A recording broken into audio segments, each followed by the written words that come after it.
ನಾವು ಗಮನಿಸ್ತಾ ಹೋಗಬಹುದು. ಒಂದ್ ಕಡೆ ವಿಜಯ್ ಅವರು ಕಾವೇರಿ ಮತ್ತು ಮೇಕೆದಾಟು ವಿಚಾರಕ್ಕೆ ಸಂಬಂಧಪಟ್ಟಂತೆ ಬಹಳ ಮೆಚೂರಿಟಿಯಾಗಿ ನಡ್ಕೊಂಡಿರುವಂತದ್ದು ಇದೀಗ ಕರ್ನಾಟಕದ ಬೆಚ್ಚುಗೆಗೂ ಕೂಡ ಕಾರಣವಾಗ್ತಾ ಇದೆ. ಕಾವೇರಿ ಮೇಕೆದಾಟು ವಿಚಾರದಲ್ಲಿ ತಮಿಳುನಾಡು ಸಿಎಂ ವಿಜಯ್ ಮೆಚೂರಿಟಿ ಇದೀಗ ಅಧಿಕಾರಿಗಳನ್ನು ಗಪ್ಚುಪ್ ಆಗುವಂತೆ ಮಾಡಿದೆ.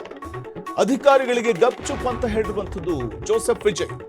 ಸೂಕ್ಷ್ಮ ವಿಚಾರ ಕಾವೇರಿ ಮೇಕೆದಾಟು, ಈ ಬಗ್ಗೆ ಬಹಳ ಮೆಚೂರಿಟಿಯಾಗಿ ನಡ್ಕೊಳ್ಳಿ ಅನ್ನುವಂತ ಮಾತನ್ನು ಹೇಳಿದ್ದಾರೆ. ವಿವಾದಾತ್ಮಕ ಹೇಳಿಕೆ ನೀಡಿ ಸದ್ದು ಮಾಡುವ ಬದಲು ಸಂಯಮದ ಹಾದಿಯನ್ನ ತಮಿಳುನಾಡು ಮುಖ್ಯಮಂತ್ರಿ ಹಿಡಿದಿರುವಂತದ್ದು ಇಲ್ಲಿ ಕಾಣಬಹುದು. ಕಾವೇರಿ ವಿಚಾರದಲ್ಲಿ ಮೌನದ ಮೂಲಕವೇ ದೊಡ್ಡ ಸಂದೇಶವನ್ನ ರವಾನೆ ಮಾಡಿದ್ದಾರೆ. ಕೆದಕಬೇಡಿ, ಕೆರಳಿಸಬೇಡಿ, ಬಾಂಧವ್ಯಕ್ಕೆ ಧಕ್ಕೆ ತರಬೇಡಿ ಅಂತ ವಿಜಯ್ ಅಧಿಕಾರಿಗಳಿಗೆ ಹೇಳಿದ್ದಾರೆ. ವಿಜಯ್ ಸೈಲೆಂಟ್ ನಡೆಗೆ ರಾಜ್ಯದಲ್ಲೂ ಪಾಸಿಟಿವ್ ರೆಸ್ಪಾನ್ಸ್ ಸಿಗ್ತಾ ಇದೆ. ಕಾವೇರಿ ಮೇಕೆದಾಟು ವಿಚಾರದಲ್ಲಿ ತಮಿಳುನಾಡು ಸಿಎಂ ಬಹಳ ಮೆಚೂರಿಟಿಯಾಗಿ ನಡ್ಕೊಂಡಿದ್ದಾರೆ.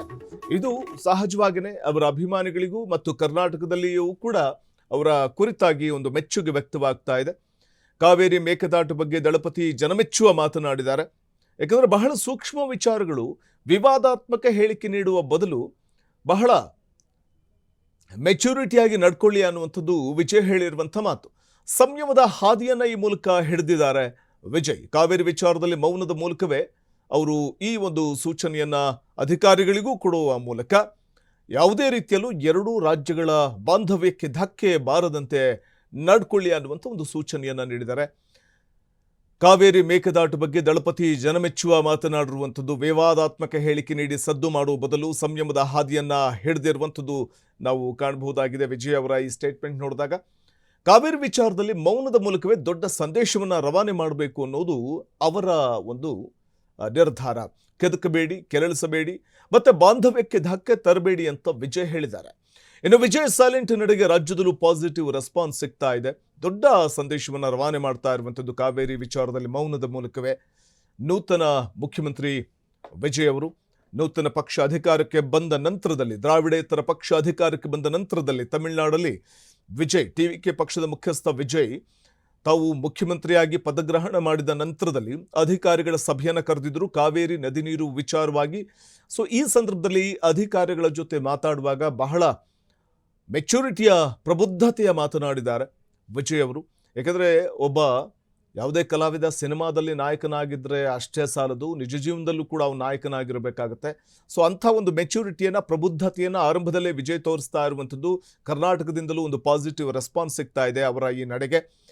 ಕೆದಕಬೇಡಿ, ಕೆರಳಿಸಬೇಡಿ, ಬಾಂಧವ್ಯಕ್ಕೆ ಧಕ್ಕೆ ತರಬೇಡಿ ಅಂತ ವಿಜಯ್ ಅಧಿಕಾರಿಗಳಿಗೆ ಕಿವಿ ಮಾತು ಹೇಳಿದ್ದಾರೆ. ಇನ್ನು ಚೆನ್ನೈನಿಂದ ಹಿರಿಯ ನಮ್ಮ ಪತ್ರಕರ್ತರಾದ ರಮೇಶ್ ಕಂಠ್ರವ ಅವರು ದೂರವಾಣಿ ಸಂಪರ್ಕದಲ್ಲಿದ್ದಾರೆ. ಸರ್ ನಮಸ್ಕಾರ. ನಮಸ್ಕಾರ. ಜೋಸೆಫ್ ವಿಜಯ್ ಅವರು ಬಹಳ ಸೂಕ್ಷ್ಮವಾದಂತಹ ವಿಚಾರವನ್ನ ಅಧಿಕಾರಿಗಳ ಜೊತೆ ಚರ್ಚೆ ಮಾಡುವಂತಹ ಸಂದರ್ಭದಲ್ಲಿ, ಅದು ಮೇಕೆದಾಟು ಅಥವಾ ಕಾವೇರಿ ನದಿ ನೀರು ವಿಚಾರ ನಾವು ಹಿಂದೆ ನೋಡಿದ್ದೀವಿ. DMK ಅಥವಾ AIADMK ಇದ್ದಂತಹ ಸಂದರ್ಭದಲ್ಲಿ ಆದಂಥ ಬೆಳವಣಿಗೆಗಳು. ಬಹುಶಃ ವಿಜಯ್ ಅವರು ಅಂಥ ತಪ್ಪನ್ನು ಮಾಡ್ಲಿಕ್ಕೆ ಹೋಗಿಲ್ಲ ಅಂತ ಅನಿಸ್ತಿದೆ. ಆರಂಭದಲ್ಲೇ ಬಹಳ ಎಚ್ಚರಿಕೆಯ, ಒಂದು ಮೆಚೂರಿಟಿಯ ಹೆಜ್ಜೆ ಇಡ್ತಾ ಇರುವಂತ ಸ್ಪಷ್ಟವಾಗಿ ಕಾಣಿಸ್ತಾ ಇದೆ. ಅಧಿಕಾರಿಗಳಿಗೆ ಏನ್ ಕಿವಿ ಮಾತು ಹೇಳಿದ್ರು ಸರ್?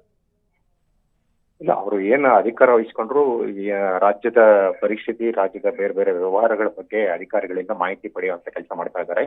ಇನ್ನು ಕೂಡ 9 ಜನ ಅವ್ರ ಜೊತೆ ಸಚಿವರು ಏನು ಪ್ರಮಾಣ ವಚನ ಸ್ವೀಕರಿಸಿದ್ರು, ಅವ್ರು ಯಾರಿಗೂ ಖಾತೆ ಹಂಚಿಕೆ ಮಾಡಿಲ್ಲ. ಅದಕ್ಕೂ ಮುಂಚೆನೆ ಎಲ್ಲ ಅಧಿಕಾರಿಗಳಿಂದ ಎಲ್ಲಾ ವಿಷಯಗಳನ್ನ, ಅಂದ್ರೆ ರಾಜ್ಯದ ಆರ್ಥಿಕ ಪರಿಸ್ಥಿತಿ ಇರ್ಬೋದು, ಬೇರೆ ಬೇರೆ ವ್ಯವಹಾರಗಳಿರ್ಬೋದು, ಕೈಗಾರಿಕೆಗಳಿರ್ಬೋದು, ಎಲ್ಲದರ ಒಂದು ವಿಷಯಗಳನ್ನ ತಿಳ್ಕೊಳ್ಳುವಂತ ಪ್ರಯತ್ನ ಮಾಡ್ತಾ ಇರ್ತಕ್ಕಂಥದ್ದು. ಈ ಹಿನ್ನೆಲೆಯಲ್ಲಿ ನಿನ್ನೆ ನದಿ ನೀರು ಹಂಚಿಕೆ ಸಂಬಂಧಪಟ್ಟಂತ ವಿಚಾರಗಳು ಜಲಸಂಪನ್ಮೂಲ ಇಲಾಖೆಯ ಅಧಿಕಾರಿಗಳ ಜೊತೆ ಒಂದು ಸಭೆಯನ್ನು ನಡೆಸಿದ್ರು. ಅವ್ರ ಹತ್ರ ಏನೇನೆಲ್ಲ ಸಮಸ್ಯೆಗಳಿದೆ, ರೈತರು ಏನೆಲ್ಲ ಸಮಸ್ಯೆ ಅನುಭವಿಸ್ತಾ ಇದ್ದಾರೆ, ನೀರಾವರಿ ಇಲಾಖೆಯಲ್ಲಿ ಎಲ್ಲೆಲ್ಲಿ ಏನೇನು ಕೆಲಸ ಆಗ್ಬೇಕು, ಯಾವುದೆಲ್ಲ ಸಮಸ್ಯೆಗಳು ತಮಿಳುನಾಡಿಗೆ ಎದುರಾಗ್ತಾ ಇರತಕ್ಕಂಥದ್ದು ಅನ್ನುವಂತ ವಿಚಾರ ವಿನಿಮಯ ಮಾಡಿಕೊಂಡ್ರು. ಆ ಸಂದರ್ಭದಲ್ಲಿ ಕಾವೇರಿ ವಿವಾದ ತಮಿಳುನಾಡಿಗೆ ಮುಳುವಾಗಿರ್ತಕ್ಕಂಥ ವಿಚಾರ. ಸೊ ಕಾವೇರಿ ನದಿ ವಿವಾದ, ಅದೇ ರೀತಿಯಲ್ಲಿ ಕರ್ನಾಟಕ ಸರ್ಕಾರ ಏನು ಮೇಕೆದಾಟು ಯೋಜನೆಯನ್ನ ಜಾರಿ ಮಾಡೋದಕ್ಕೆ ಪ್ರಯತ್ನ ಮಾಡ್ತಾ ಇರ್ತಕ್ಕಂಥದ್ದು, ಅದು ಸುಪ್ರೀಂ ಕೋರ್ಟ್ ನಲ್ಲಿ ಇರ್ತಕ್ಕಂಥ ವಿವಾದ ಇರ್ಬೋದು, ಕಾವೇರಿ ನದಿ ಪ್ರಾಧಿಕಾರದಲ್ಲಿ ಇರ್ತಕ್ಕಂಥ ವಿವಾದ ಇರ್ಬೋದು, ಹೀಗೆ ಹಲವಾರು ವಿಷಯಗಳನ್ನ ತಗೊಂಡಾಗ ಅವರು ಅಧಿಕಾರಿಗಳಿಗೆ ಕಿವಿ ಮಾತು ಹೇಳಿರ್ತಕ್ಕಂಥದ್ದು ಈ ವಿಚಾರಗಳು ಸೂಕ್ಷ್ಮ ವಿಚಾರಗಳಲ್ಲಿ ಯಾವುದೇ ದುಡುಕಿನ ನಿರ್ಧಾರಗಳನ್ನ ತಗೊಳ್ಳುವಂಥದ್ದು ಇಲ್ಲ ದುಡುಕಿನ ವಿಷಯಗಳನ್ನ ಜನರಿಗೆ ಪಬ್ಲಿಕ್ ಆಗಿ ಹೇಳಿ ಒಂದು ರೀತಿಯಲ್ಲಿ ಜನರ ಮಧ್ಯೆ ಒಂದು ವೈಮನಸ್ಸು ಉಂಟು ಮಾಡುವಂಥದ್ದು ಅಥವಾ ಒಂದು ಭಾವನೆಗಳನ್ನ ಕೆರಳಿಸುವಂತ ಕೆಲಸಗಳನ್ನ ಮಾಡಬೇಡಿ. ಇಂಥ ಸೂಕ್ಷ್ಮ ವಿಚಾರಗಳಲ್ಲಿ ಬಹಳ ಎಚ್ಚರಿಕೆಯಿಂದ ಕೆಲಸ ಮಾಡಿ. ನಮ್ಮ ನೇರ ಉದ್ದೇಶ ಇರ್ತಕ್ಕಂಥದ್ದು ಎಲ್ಲ ರೈತರಿಗೂ ನೆರವಾಗಬೇಕು, ರೈತರು ಸಮೃದ್ಧಿಯ ಬೆಳೆ ಬೆಳಿಬೇಕು, ರೈತರಿಗೆ ನೆರವಾಗುವಂತ ಕೆಲಸಗಳನ್ನ ಮಾತ್ರ ಮಾಡಿ. ಯಾವುದೇ ಭಾವನೆಗಳನ್ನ ಕೆರಳಿಸುವಂತ ಹೇಳಿಕೆಗಳನ್ನು ಇಲ್ಲ ಅಥವಾ ಆ ತರದ ಒಂದು ವಿಚಾರಗಳನ್ನ ಹೊರಗಡೆ ಹೋಗದಂತೆ ಇರೋ ರೀತಿಯಲ್ಲಿ ಎಚ್ಚರ ವಹಿಸಿ ಅನ್ನುವಂತ ಮಾತನ್ನ ಹೇಳಿರ್ತಕ್ಕಂಥದ್ದು. ಇದು ಒಂದು ರೀತಿಯ ಸೂಚಕ ಅಷ್ಟೇ. ಇದು ಸ್ಪಷ್ಟವಾಗಿ ಗೊತ್ತಾಗುತ್ತೆ ಯಾವುದೇ ರೀತಿ ಹಿನ್ನೆಲೆ ಭಾವನೆಗಳನ್ನ ಕೆರಳಿಸಿ ಒಂದು ಎರಡು ರಾಜ್ಯಗಳ ಮಧ್ಯೆ ಜನರ ಮಧ್ಯೆ ವೈಮನಸ್ಸು ಉಂಟು ಮಾಡಬಾರದು. ಒಂದು ರೀತಿಯ ಈ ರೀತಿಯ ವಿವಾದಗಳನ್ನ ಸೂಕ್ಷ್ಮ ವಿವಾದಗಳನ್ನ ಒಂದು ರೀತಿ ಮಾತುಕತೆ ಮೂಲಕನೋ ಇಲ್ಲ ಒಂದು ರೀತಿಯ ಶಾಂತಿಯುತವಾಗಿ ಬಗೆಹರಿಸ್ಕೋಬೇಕು ಅನ್ನೋದ್ರಲ್ಲಿ ಜೋಸೆಫ್ ವಿಜಯ್ ಕಟಿಬದ್ಧರಾಗಿದ್ದಾರೆ.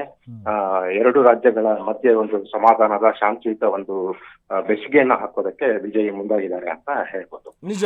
ರಮೇಶ್ ಕಂಠೀರವ ಅವರ ಬಹುಶಃ ಇಲ್ಲಿ ವಿಜಯ್ ಅವರ ಒಂದು ಸ್ಟೇಟ್ಮೆಂಟ್ ನೋಡಿದಾಗ ತಮಿಳುನಾಡಿನ ಜನತೆಗೂ ಕೂಡ ಅವರ ಈ ಒಂದು ಸ್ಟೇಟ್ಮೆಂಟ್ ಇಷ್ಟ ಆಗಿರುತ್ತೆ. ಮತ್ತೆ ನಮ್ಮ ಕರ್ನಾಟಕ ರಾಜ್ಯದಿಂದಲೂ ಕೂಡ ಒಂದು ಪಾಸಿಟಿವ್ ರೆಸ್ಪಾನ್ಸ್ ಸಿಗ್ತಾ ಇರುವಂತದ್ದು ಅವರ ಈ ಒಂದು ಸ್ಟೇಟ್ಮೆಂಟ್ಗೆ.